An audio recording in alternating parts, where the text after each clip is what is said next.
সুপ্রিয় দর্শক শ্রোতাবৃন্দ, আসসালামু আলাইকুম। আশা করছি আপনারা সবাই ভালো আছেন। তো মহার্ঘ ভাতা নিয়ে আপনাদের সামনে আজকে একটা খবর শেয়ার করতে চাই, যেটা সরকারি চাকরিজীবীদের জন্য অত্যন্ত আর কি সুবিধাজনক একটা খবর। তারপরেও অনেকের এখানে দাবি দেওয়া হয়তো নাও মিলতে পারে।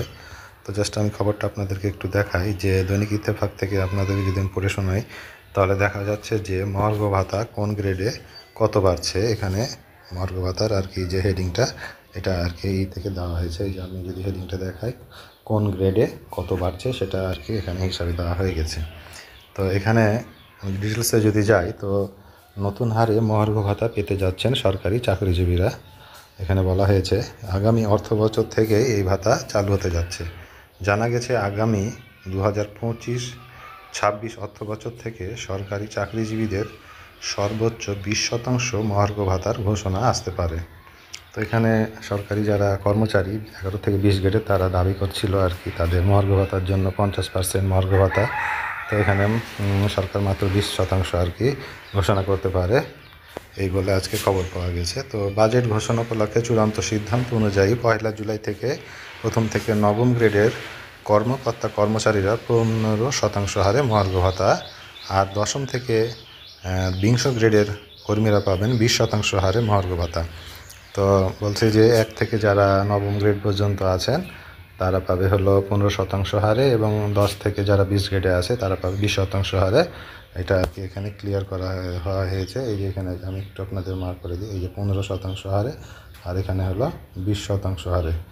তো অন্যদিকে মহার্ঘ ভাতা কার্যকরের সঙ্গে সঙ্গে 2023-24 অর্থবছর থেকে পাওয়া 5% বিশেষ প্রণোদনা সুবিধা বাতিল হয়ে যাবে। তো এতদিন তারা, এর আগে যে আওয়ামী লীগ সরকার আছে, তারা 5%-এর সাথে অতিরিক্ত যে 5% আর কি বিশেষ প্রণোদনা দিয়েছিল, তো সেই 5% আর কি এখান থেকে সরকার এটা কেটে নেবে। তো মঙ্গলবার আজকে যে 20 মে, তো অর্থ মন্ত্রণালয়ের অনুষ্ঠিত এক বৈঠকে এই হার চূড়ান্ত করা হয়েছে।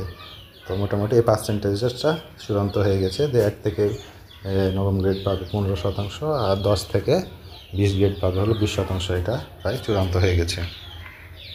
বৈঠক শেষে অর্থ উপদেষ্টা ডক্টর সালাউদ্দিন আহমেদ জানিয়েছিলেন এর আগের দিন যে নতুন অর্থ বছরে মহার্ঘ ভাতা ঘোষণা হবে, তবে কিছুটা সময় লাগবে। তো সরকারি চাকরিজীবীদের মহার্ঘ ভাতা বিষয়ে বছরের শুরুতে আলোচনা শুরু হলেও বন্ধ হয়ে যায়, তবে সম্প্রতি ফের আলোচনা শুরু হয়েছে বিষয়টি নিয়ে। গত জানুয়ারি মাস থেকে সরকারি চাকরিজীবীরা মহার্ঘ ভাতা কার্যকরের পরিকল্পনা ছিল সরকারের, কিন্তু তখন বিভিন্ন অর্থনৈতিক আর কি পরিস্থিতির কারণে এটা আর কি সরকার আর কি বাদ দিয়ে দেয়।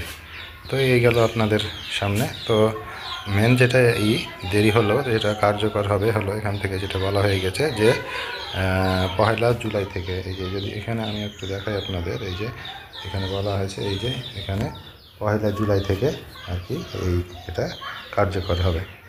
তো এই গেল আর কি মহার্ঘ ভাতা নিয়ে সর্বশেষ আপডেট। তো এই মহার্ঘ ভাতা নিয়ে যে কোনো আপডেট জানার জন্য আমার চ্যানেলটা সাবস্ক্রাইব করে রাখবেন। তো সবাইকে ধন্যবাদ। আল্লাহ হাফেজ।